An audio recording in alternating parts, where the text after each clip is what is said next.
I just want to say thank you for you being here covering. In this moment in time, these events like this are most important. A lot of people are shying away because this event talks about black people, African American, but this is not about that. This is about America. This is about the totality of all of us coming together and achieving an ultimate, like I said, big thing. Success back then in World War II, but also setting the precedent for all the things that came thereafter. Thank you for talking to me. Thanks, man. Appreciate your time, Robert. Appreciate it. Nice meeting you. Thanks Nice for to meet making you. the coverage. You're welcome. Thank you, sir. Mr. Wall, this is the president of the Hi, East sir. Coast chapter, Tuskegee Airmen. All right, Tommy Herndon. Hi, Tommy. Hi, how are you? Nice to meet you. Nice to meet you. Do you have a moment, or are we sure. about to go? Probably one or two questions the most. No problem. No problem. Okay, Absolutely. thank you. Let me have you stand right here, and I'm going to frame you up and focus, and then I'll come over and chat with you real quick. And we'll be quick.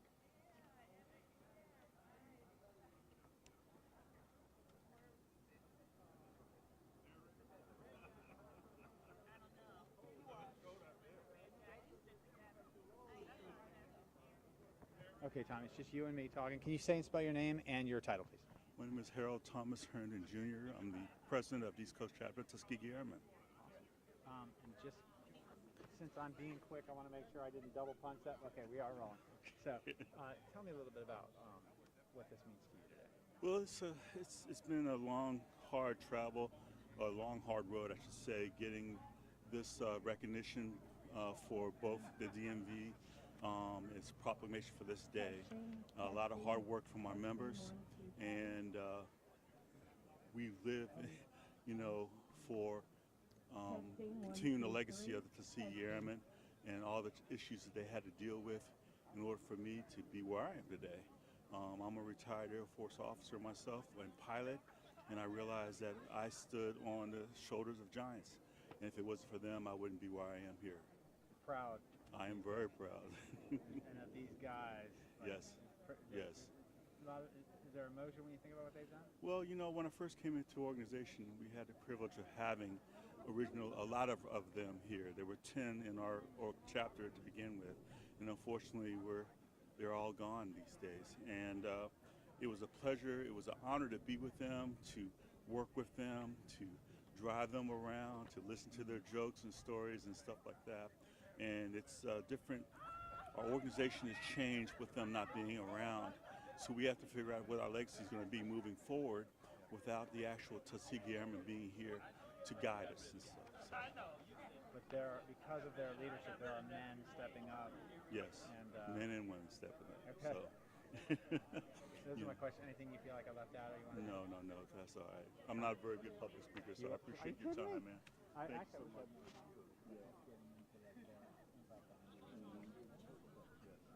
We appreciate you guys being a part of this. We really did. So, but I need to get up there and protect.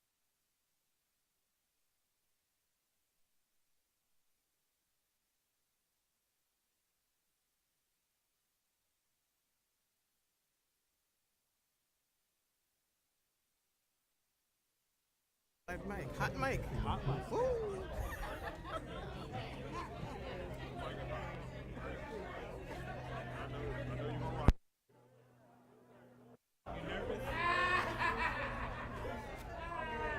I'm sorry. I've done this all the time,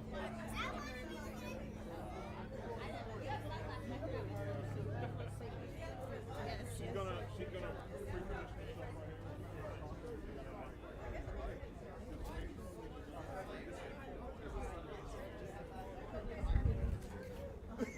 we don't want to get you. No.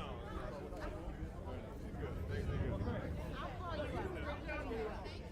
See, he knows what he's I'm telling you. What are you? He didn't even give me his name. Victor Brooks, I'm the operations officer here, man. It's a Brooks. Tony Cook. Tony, you know what? I have y'all on my list to thank. I think I have y'all on here to thank too. Okay. Thank you. I appreciate you. See, because they gave me your last names. I said, you want to give me some first names?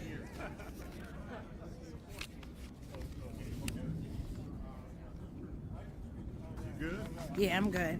Oh, I'll adjust it. Have no problems. Victor Brooks and Tony Cook.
Oh, here's one here. General Bowie. Hold on. Yeah, we like town Bowie, General Bowie. We good. Oh, okay. B-O-W-I-E. Yep. And is there a first name? You know, if I'm introducing them, I'd like to have the first name. If you would ask me, I would have known it, but everything goes out of your mind when you I know. Let's see, who can you ask? I'm gonna ask him. Oh, wait. I'm serious.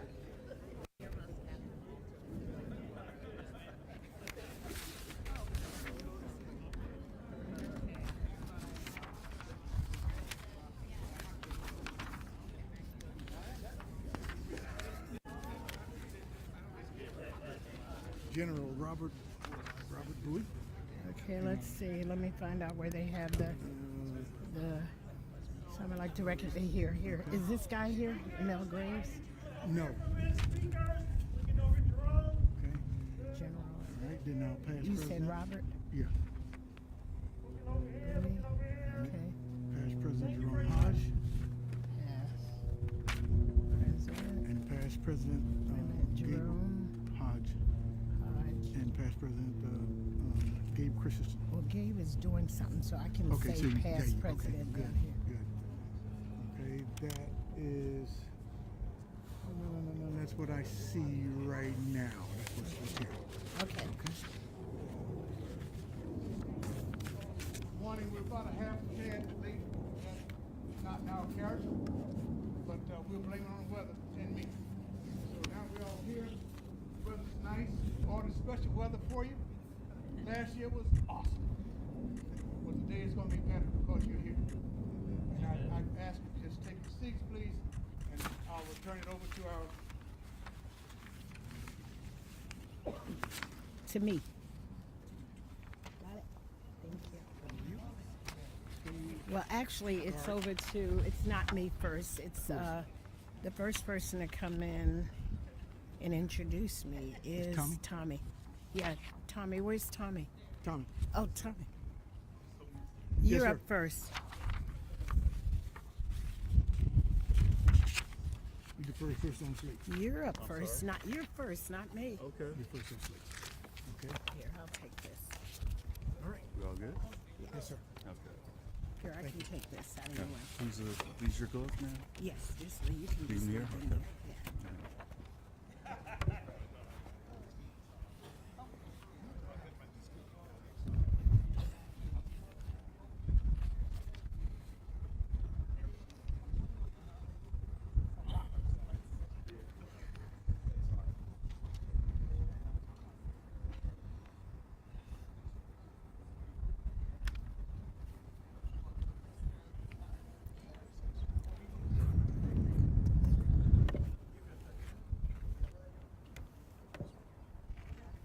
We ready, Andy? All right. Good morning, ladies and gentlemen, distinguished guests, and members of the community. Welcome. We gather here today to honor and remember the courageous men and women known as the Tuskegee Airmen. Their legacy is one of perseverance, bravery, and breaking barriers. During a time when our nation grappled with the challenges of segregation and discrimination, these airmen soared beyond the skies and expectations. Today, as we commemorate their invaluable contributions and enduring spirit, we lay a wreath as a symbol of our gratitude and remembrance. As it stands not just for their victories in the skies, but their victories and steadfast fight for equality, justice, and a better future. Let's reflect on their legacy and the enduring lessons that they leave us with as we begin this ceremony in their honor. Please help me welcome our Mistress of Ceremonies, Dr. Deborah Hall Green Thomas.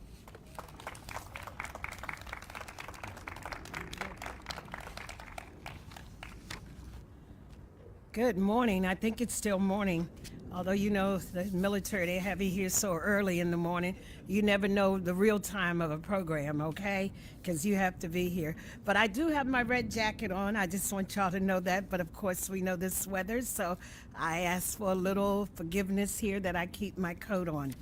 So, good morning. As he said, I'm Dr. Deborah Hall Green Thomas, and I'm pleased to be your Mistress of Ceremony for this recognition of a group of young men and women who served this country with distinction and provided recognition in combat equal to any other unit.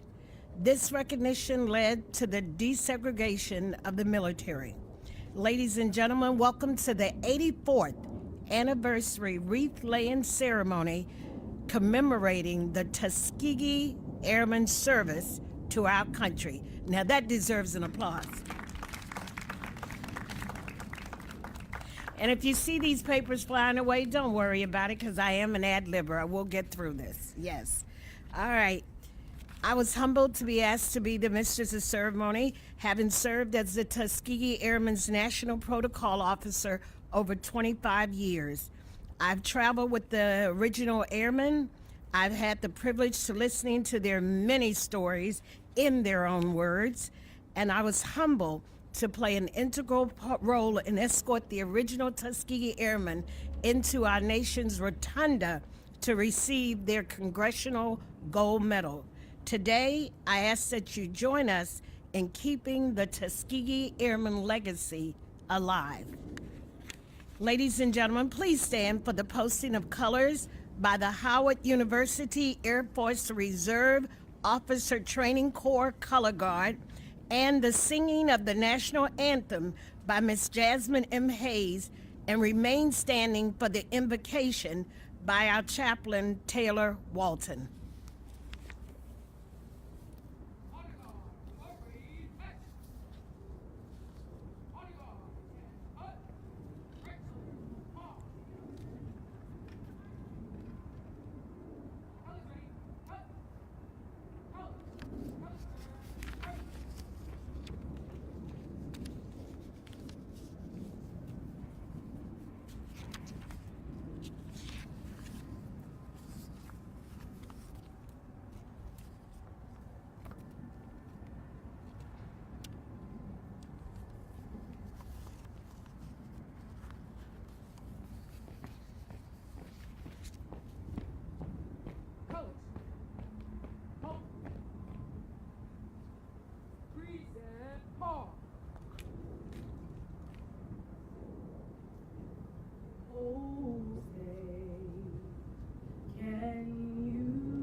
Let us pray. Dear Lord, we are gathered here this morning to honor brave American warriors who strive for excellence and duty to protect freedom, family, and country. Many who gave everything, including their lives, on behalf of the American people. This is American history, our history, a history that will not be forgotten, a history that will always be acknowledged as truly and unapologetically American. I am honored, dear Lord, to thank you for your scripture that says, "A good man leaves an inheritance to his children's children." So thank you, dear Lord, for the red tails who paved the way to bring about a better day, because we know without a doubt that suffering endured for a night, but that joy came in the morning time. And so I pray the Lord's blessing on this country and for all military members and their families, past, present, and future. And for that, dear Lord, I say thank you, and it's in your holy name that I say and pray, amen. Amen. Amen.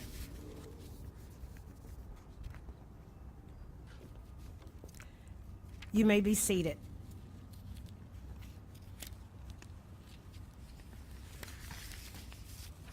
So we would like to thank the Howard University Color Guard. We would like to thank Miss Jasmine for that beautiful rendition of our national anthem. And we would like to thank our chaplain, Chaplain Walton. Thank you.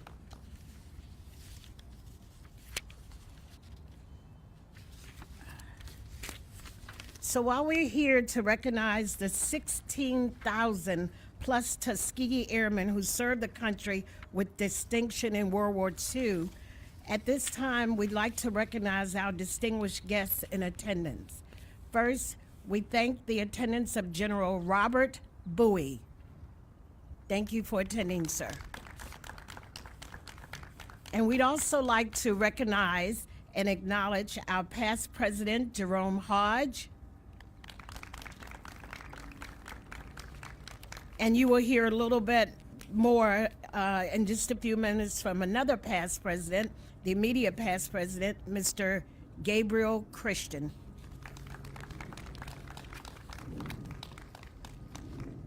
We would also like to thank our hosts for today, Mr. Victor Brooks and Mr. Tony Cook, managers here at the Air Force Memorial. Thank you. So, ladies and gentlemen, we are pleased to welcome to the podium our keynote speaker, Mrs. Kelly Porter. Let me tell you a little bit about this dynamic female. Kelly V. Porter is a lifelong resident of the Washington, D.C. area and a graduate of Howard University, where she earned a degree in communications. Early in her career, she worked at the National Endowment for the Humanities, NEH, in the Public Affairs Division, where she was responsible for promoting community programs and grant recipients. While at NEH, she spent time with Pulitzer Prize-winning poet and author Gwendolyn Brooks, who encouraged Kelly to follow her dreams as a writer. After leaving the agency, Kelly became a business owner and contributor and began to hone her craft as a freelance writer. During that time, Kelly's father, someone that some of us know quite well, he was my buddy, Alonzo Smith Jr., came to her with a request. He wanted her to write his biography. As a World War II Navy veteran, a retired U.S. Air Force Lieutenant Colonel, and past president of the East Coast chapter of the Tuskegee Airmen, Alonzo Smith had a remarkable story to tell. Unfortunately, he passed away before he and Kelly began working on his book. However, with passion and persistence, Kelly fulfilled her father's wish when the Weather, and I think this is Weather ISO, was published on January 26, 2025. The story follows the life of Alonzo Smith and how he went from an impoverished childhood and navigated through society's racism to become a pioneer among the first black meteorologists in the Air Force and the country. Now that deserves an applause. Thank you. In the process of writing The Weather Oiser, Kelly developed a deep awareness of the critical nature of family storytelling, especially in our current climate where history is being erased. Kelly encourages everyone to preserve and archive their family narratives, as these stories are part of the broader American society. Kelly resides in Silver Spring, Maryland, with her husband of 32 years, and they have 3 adult sons. Thank you. Ladies and gentlemen, please show a warm welcome for Miss Kelly Porter.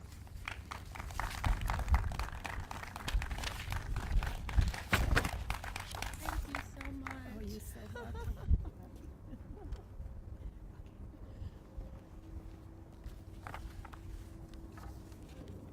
Good morning, everyone. We are warm and toasty, right?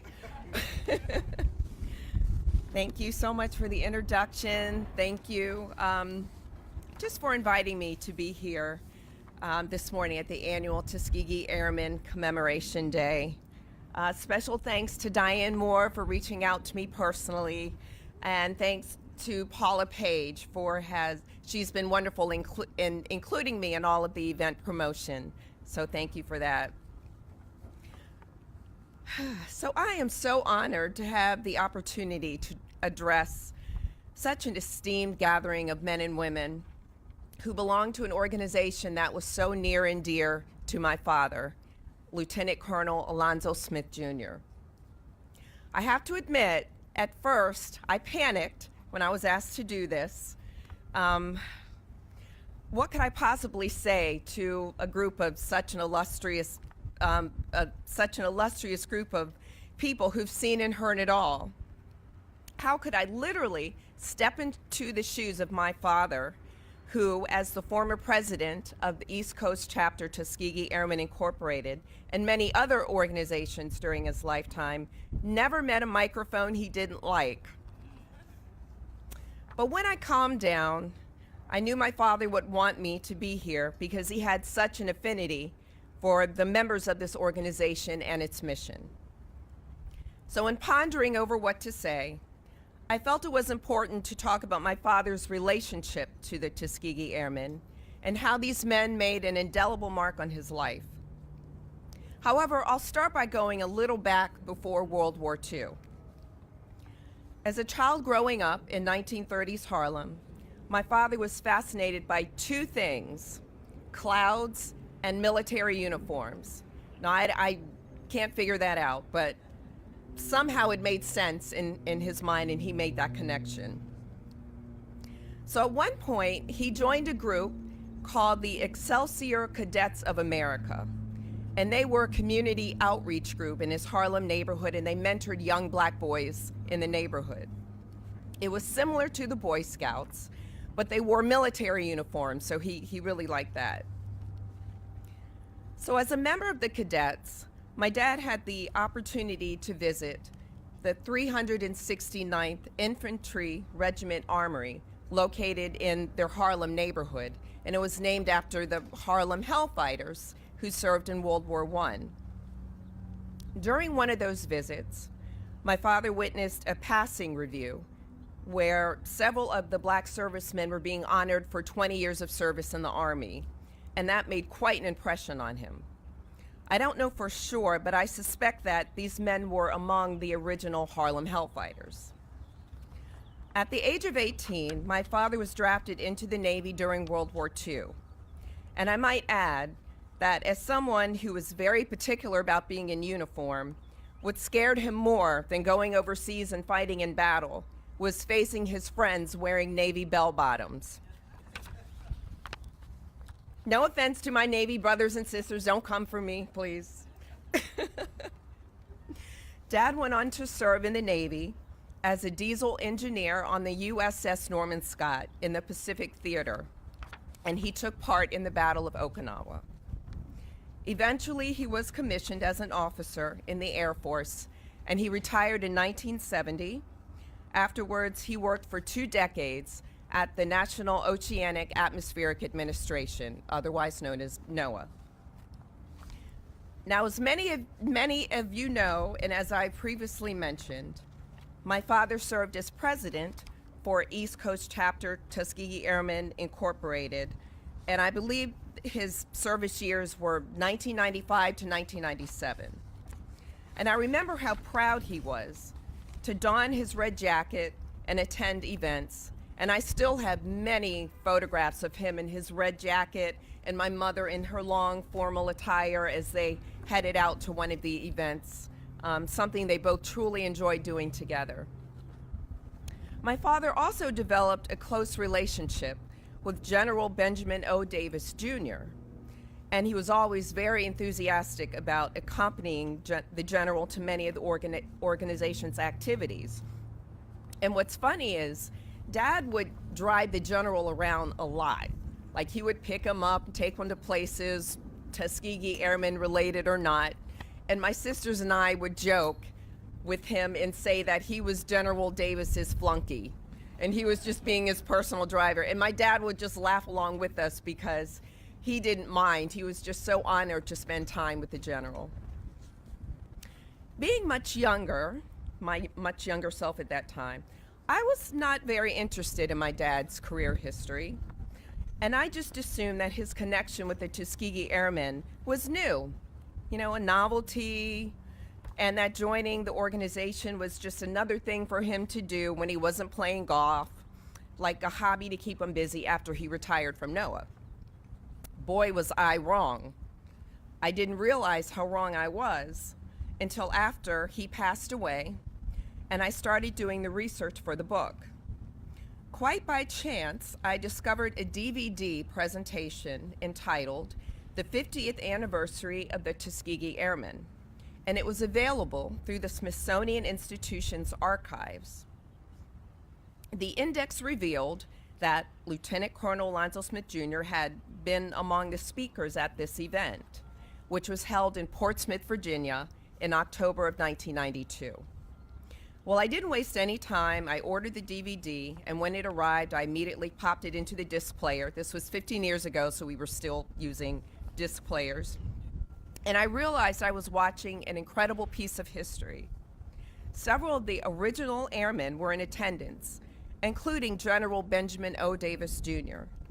My father was on a panel, and during his intro, his love and gratitude for this organization started to make sense. He spoke of moving to Washington, D.C. as a young teen and attending Dunbar High School, where he joined junior ROTC. And one year at the citywide drill competition, and actually he made a point to say that technically it wasn't citywide because the white schools had their drill competition and the black schools had their drill competition. And the black schools performed at Griffith Stadium, which is now the location where Howard University Hospital sits. So during one of the drill competitions that year, he met the distinguished judge. They always had one distinguished judge every year. And this particular year, it was none other than General Benjamin O. Davis Sr. Well, my father was beside himself because he had never seen black servicemen above the rank of captain when he was living in Harlem. But when he saw a black general for the first time, that just blew his mind. Now, after World War II, I knew that Dad had enrolled at Howard University, but it wasn't until I watched that DVD did I realize that he had signed up for Air Force ROTC. And that's when he came under the instruction and mentorship of a small group of intelligent, courageous, and dare I say, good-looking black pilots who trained at Tuskegee Institute. One of those pilots took my father up into the sky on his very first plane ride, and his name was Captain Howard Lee Baugh, a native of Petersburg, Virginia. And if you'll just indulge me, I'm going to read just a few lines on that plane ride that he took. And this was the summer of 1948. The morning of his first flight, Alonzo bounded up the steps to the C-45 passenger plane and eagerly boarded the aircraft.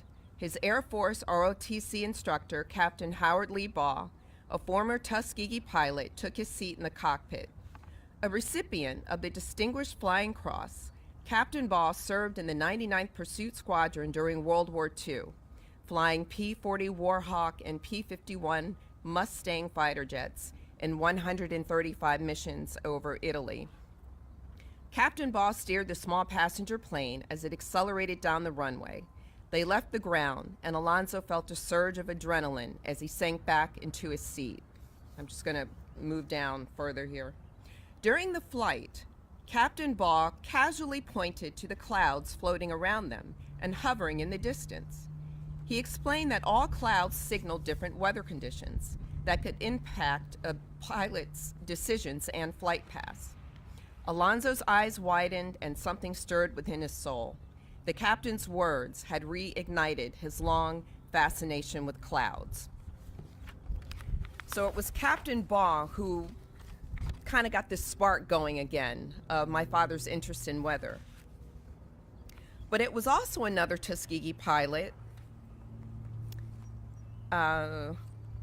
make sure I get his name right, Captain Howard C. Smith from Muskogee, Oklahoma, who encouraged my dad to apply for the Air Force Weather Officers Program. And that path led to my father's receiving his training in meteorology at NYU and eventually at Penn State. His military career spanned 2 decades and culminated with him receiving the Air Force Commendation Medal for his groundbreaking work in the area of computerized flight planning.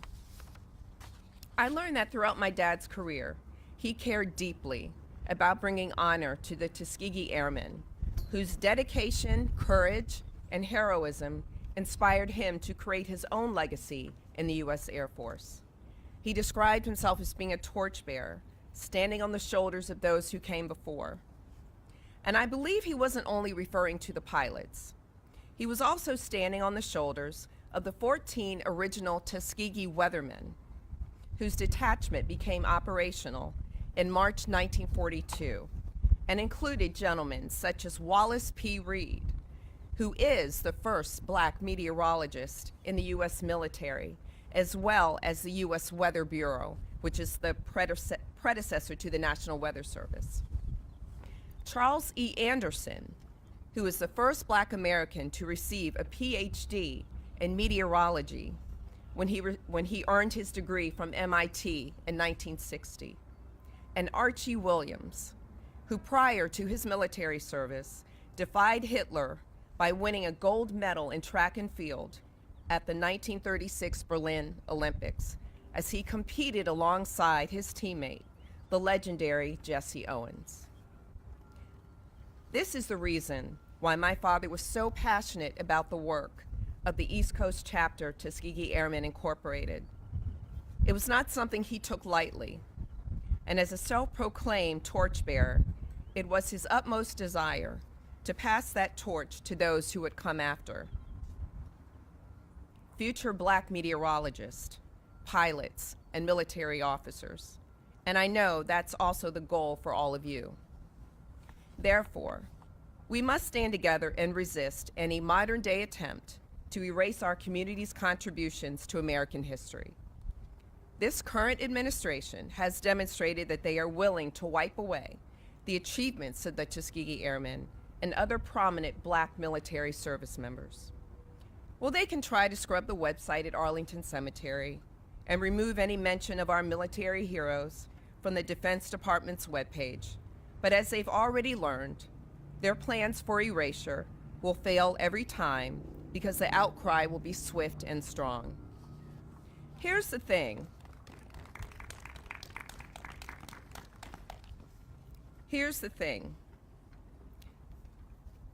There may come a time when mainstream society ceases to tell our stories. So now more than ever, we cannot just lift our voices.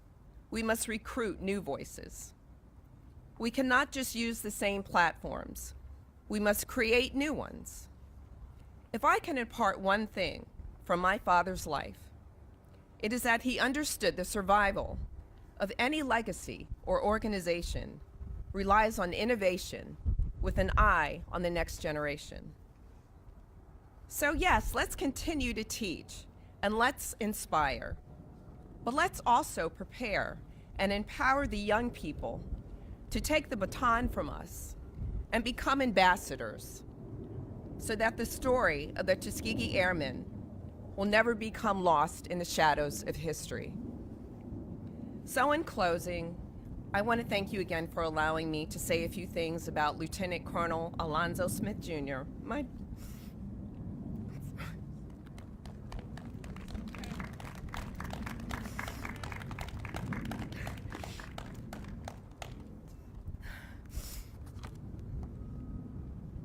my dad.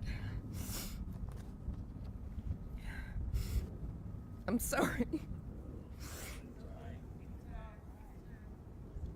Your time, okay? Here's what I could do. Yeah.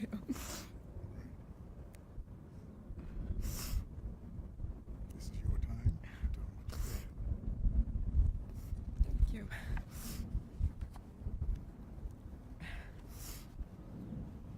I know that if my father was here today, like you, he would be relentless in continuing the meaningful and necessary work of this great organization. Thank you.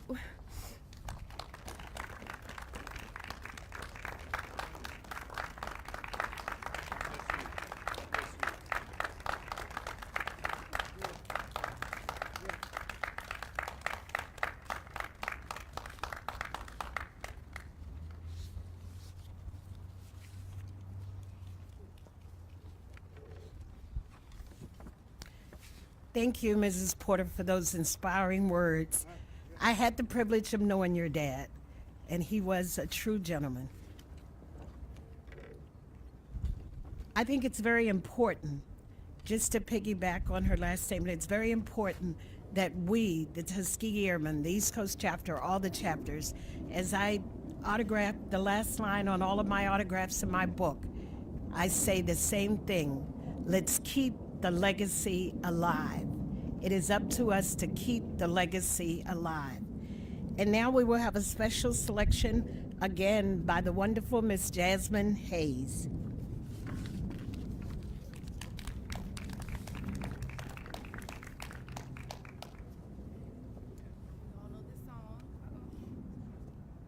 We all know this song, so we can all sing along, okay?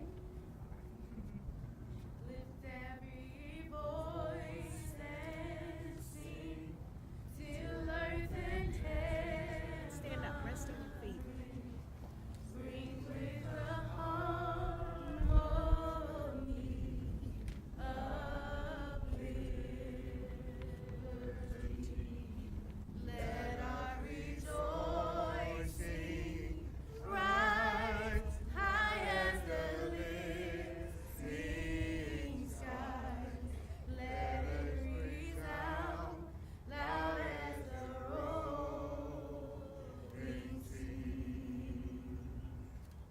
Sing a song full of the faith that the dark past has taught us.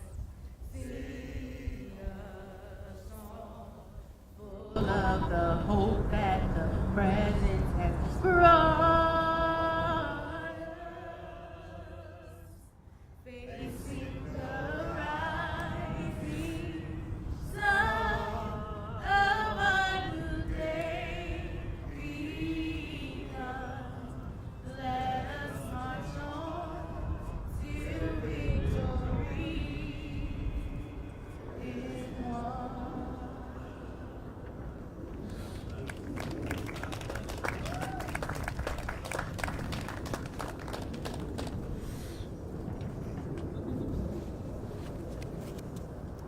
Thank you so much. Let's show her some more love. You may be seated. Outstanding job. Thank you. So we will now have a tribute to the Tuskegee Airmen by Mr. Gabriel Christian, past president of the East Coast chapter.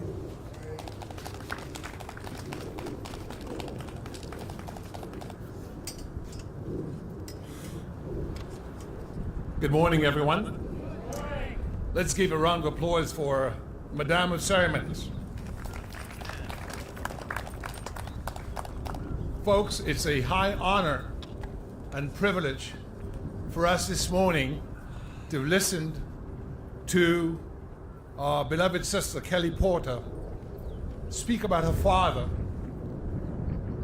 who, with those of his generation, opened doors of opportunity that every single one of us, whether we be black, whether we be white, whether we be male, whether we be female, have been privileged to walk through.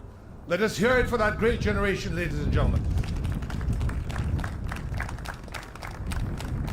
In this moment, I want to recognize our President, Brother Tommy Herndon, a distinguished graduate of the U.S. Air Force Academy. I want to recognize our immediate past President, Jerome Hodge, a distinguished graduate of the U.S. Air Force, 21 years, fixing all kinds of planes and keeping us safe. I want to recognize a distinguished guest in General Bowie, who's here with us, and I don't think I can see his red jacket, but next year, hopefully, he will have it on.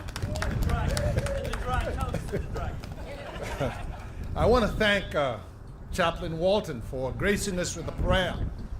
Let's hear it for the prayer warrior who's here with us.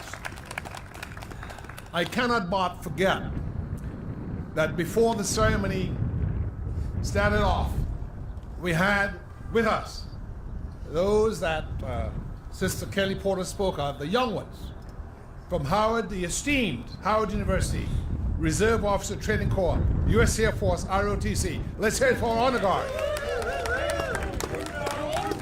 HU. Because many folks don't remember that it was Yancey Williams, a mechanical engineering student at Howard University, who in 1941 applied to what was then the U.S. Army Air Corps. He had already obtained a pilot's license because Howard University had a civilian pilot's training program. Unfortunately, in that period, the U.S. Army Air Corps did not accept African Americans. So Yancey Williams, with the assistance of the National Association for the Advancement of Colored People, with the support of the Black Church, and with the support of A. Philip Randolph of the Pullman Car Porters Trade Union, filed a lawsuit in federal court here in D.C.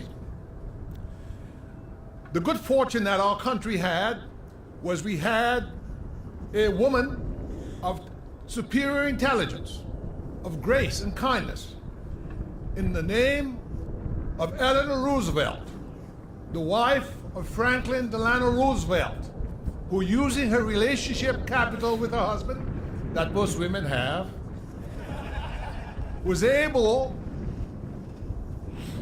to facilitate cessation of the lawsuit in exchange of the government of the United States deciding in March of 1941, which is why we do this commemoration ceremony every March, to begin what we call not the Tuskegee experiment, but the Tuskegee experience, where at Chanute Field in Illinois, as Brother Jerome Hodge will tell us, they didn't train the pilots first, they trained the mechanics first. Jerome Hodge knows a bit about aviation maintenance science. Let's hear it for the mechanics of the Tuskegee Airmen.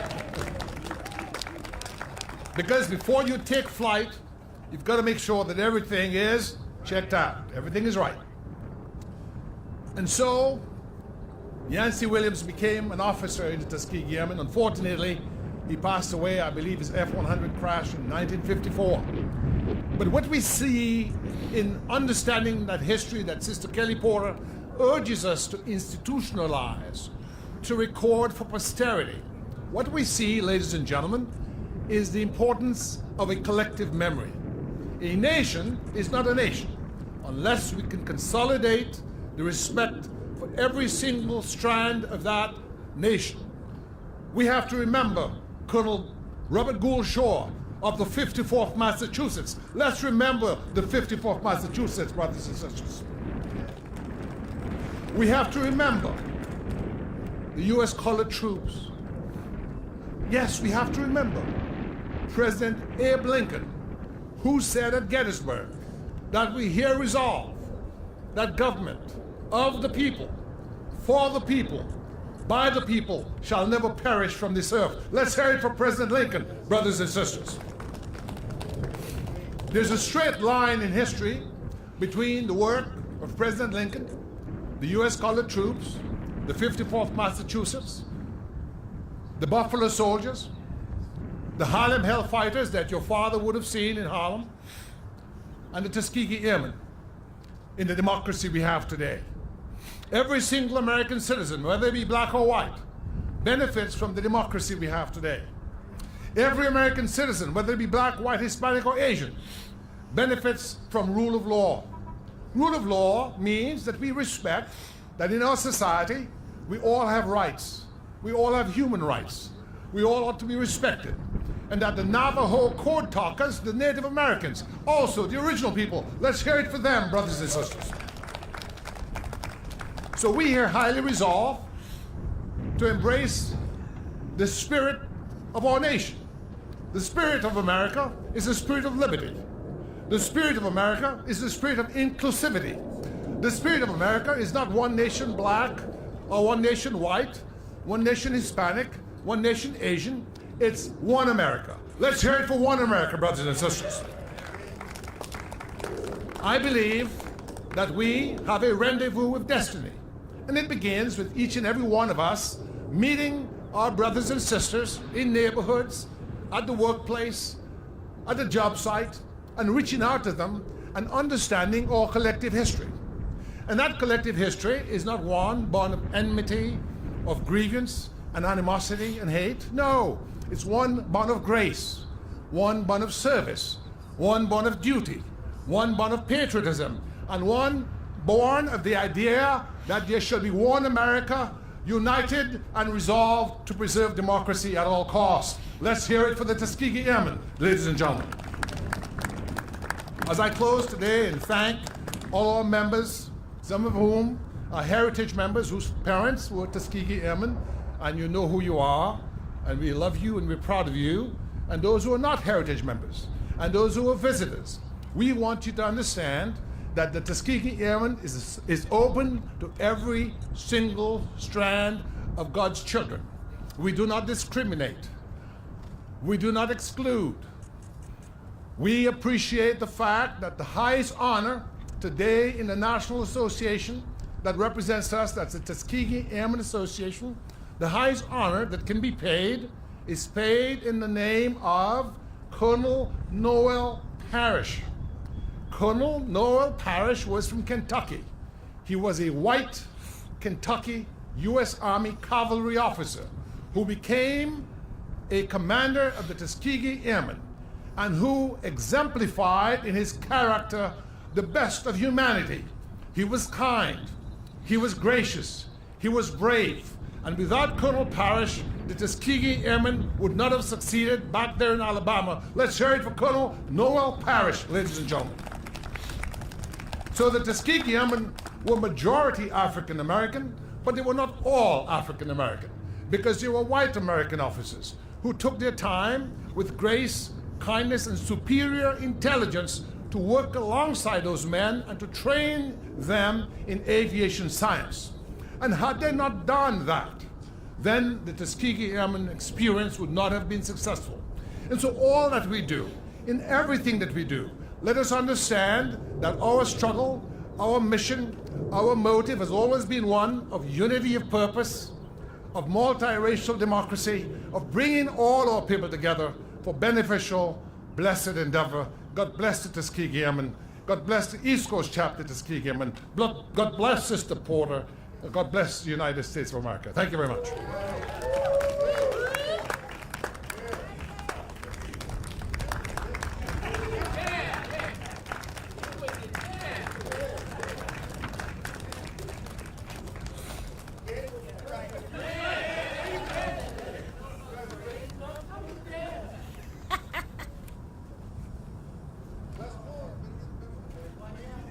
Okay, I heard that. I heard that Gabriel for president.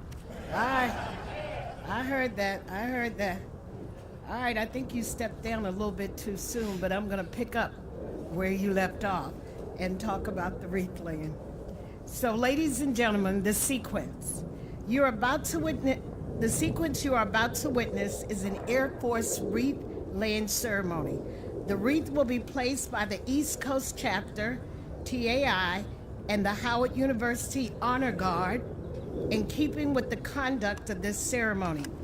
It is our desire to maintain an atmosphere of dignity and respect. It is requested that everyone remain silent and standing.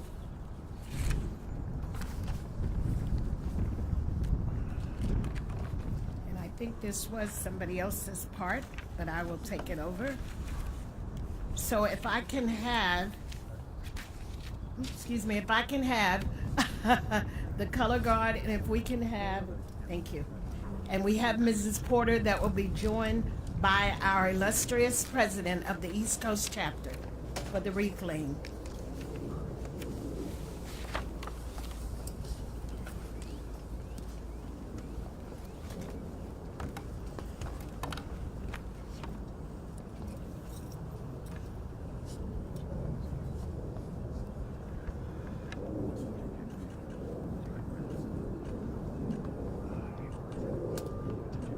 Hang on one second. Were you speaking?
You may be seated.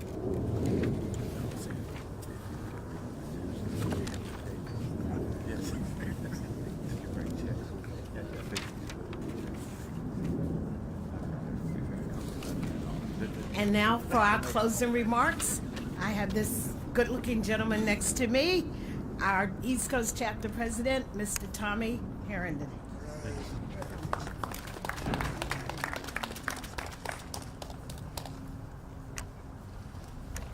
Before I close out, we have late-breaking news as far as the proclamation is concerned. Ms. Vanessa Butler, please.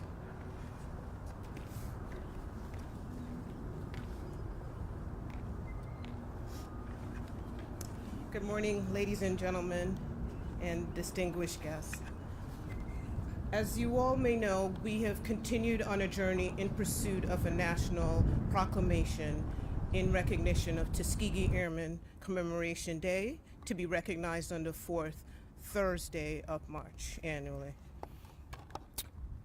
This year, again, we've continued this journey. We started this journey with now Senator Lisa Blunt Rochester from Delaware, as well as our Congresswoman and Representative Eleanor Holmes Norton of Washington, D.C.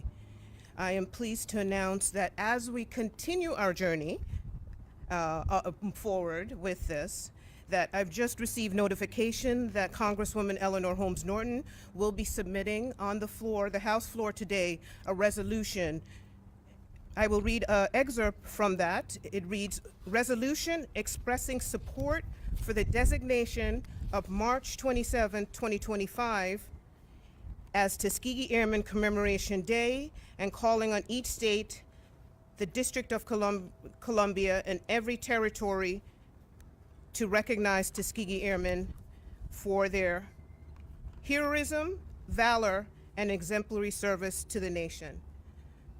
So wanted to share that breaking news. We will continue to work with both of the representatives, the representative and the senator, around this. And we thank her for her continued support. So thank you again, Congresswoman Eleanor Holmes Norton, Washington, D.C. Thank you. Thank you. Thank you, Vanessa. Well, ladies and gentlemen, this concludes our event for today. Thank you for attending this historical event that recognizes the contributions of the Tuskegee Airmen. Many thanks to our keynote speaker, Ms. Kelly Porter. Special thanks to our Mistress of Ceremonies, Ms. Deborah Hall Green Thomas. And again, we thank the staff and Mr. Victor Brooks and Mr. Tony Cook and their support for this program at the Air Force Memorial. And thank you, Howard University and the Honor Guard for their contributions. Have a good day and blessed travels. I'm sorry, what? There's still coffee and donuts? And a group picture, okay. Coffee and donuts and group picture. All right, not in that order. Not in that order.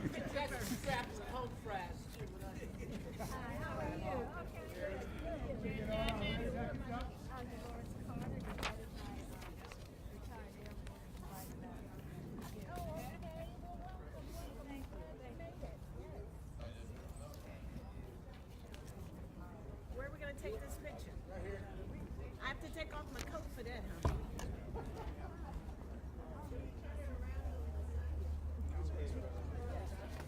Thank you for the picture.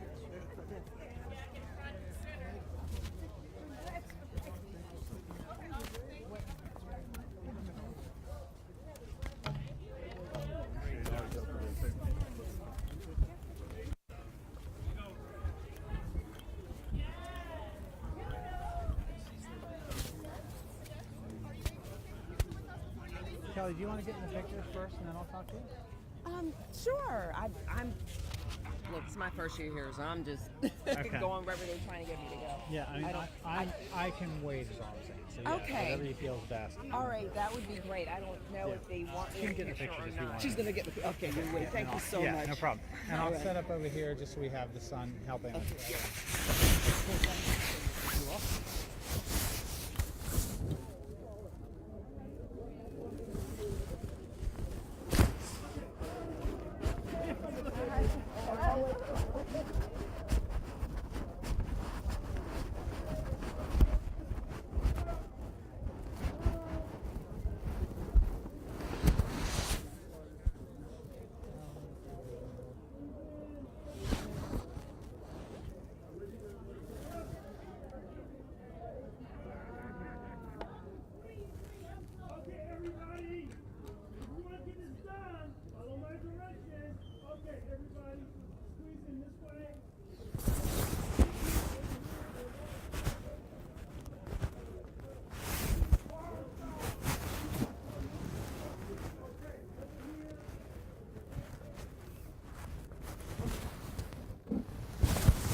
Difference whether you have buildings all around or you're out in the open.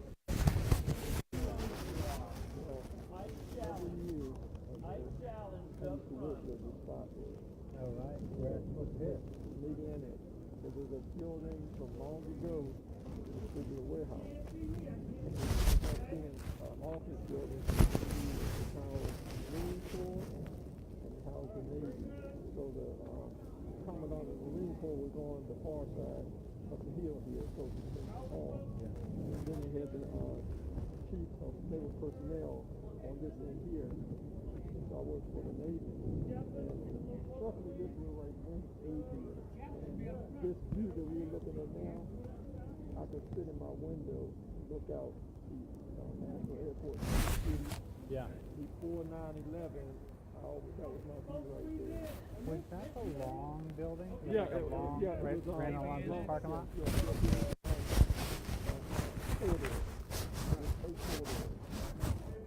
I do remember that. And looking at this, I mean, it's like, wow. Parking lot. There was a gas station at the bottom of the hill. I remember the gas station. I was detained there by Pentagon police after 9/11 for we were doing a live shot, and I guess our guest had not got pre-approval.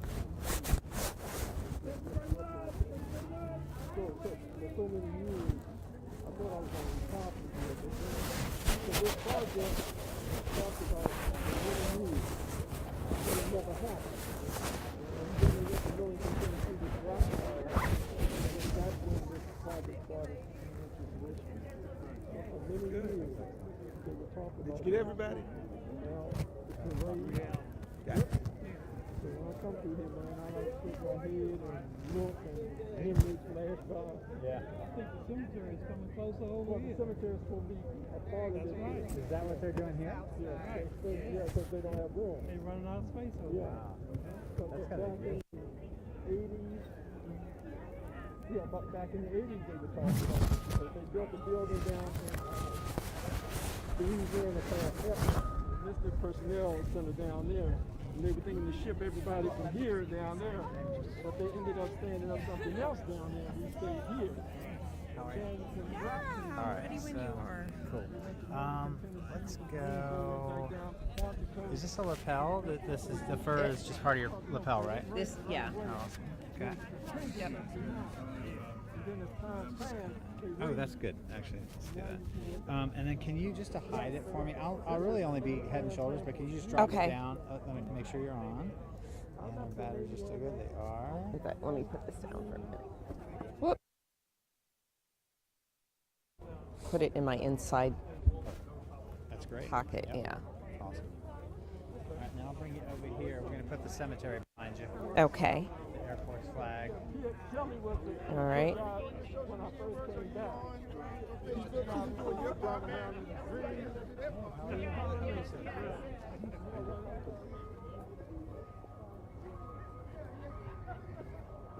So Kelly, I will have you stand right here. Okay. Frame. I might tweak a little bit. Okay.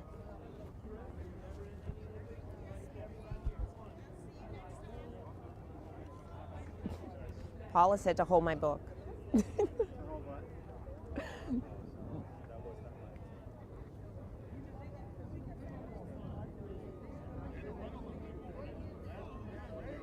Kelly, say and spell your name for me. Kelly V. Porter. You want me to spell it? Yes, sir. Kelly VPorter.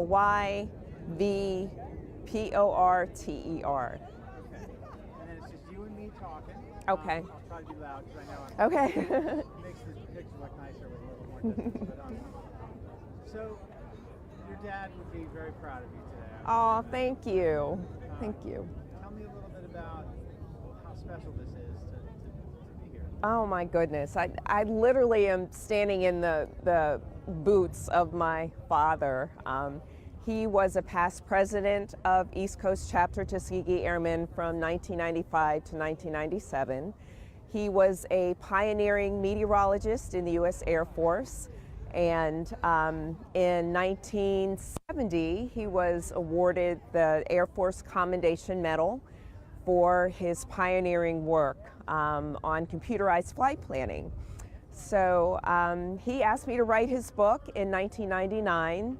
Unfortunately, he passed away before we were able to get started.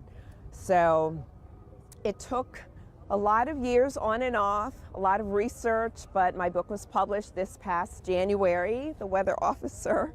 So I'm extremely grateful to have been able to fulfill his wish, which was to tell his story. And the book is just about his life and his legacy and how much the U.S. Air Force meant to him and just his accomplishments. And he wanted to be a role model. He wanted his legacy to continue to the next generation. So hopefully I've done that. It sounds like he was a pretty amazing guy. I mean, I hear stories invariably about some folks are larger than life. He was. Were you guys pretty tight? Yes, we were. We were. You know, I look back though, and I wish I'd asked him more questions, because there were so many things that I didn't know after he passed away, and I had to figure those things out. So I had to ask other people and do a lot of research. I had requested his military personnel records, and when they came, I was actually blown away because I didn't know that he had accomplished so much. So I wish that I had the time to really sit down with him and talk to him more about his accomplishments.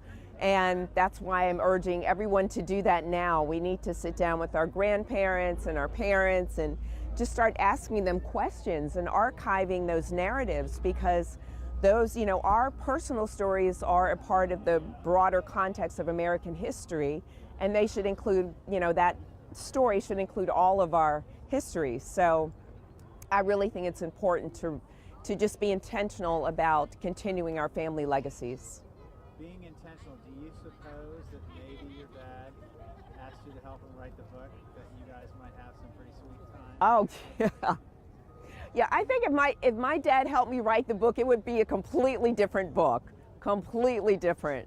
And so in that respect, I'm glad that I did have the opportunity to talk to other people outside of him, because I was able to discover another side of him that I don't know he would have revealed to me.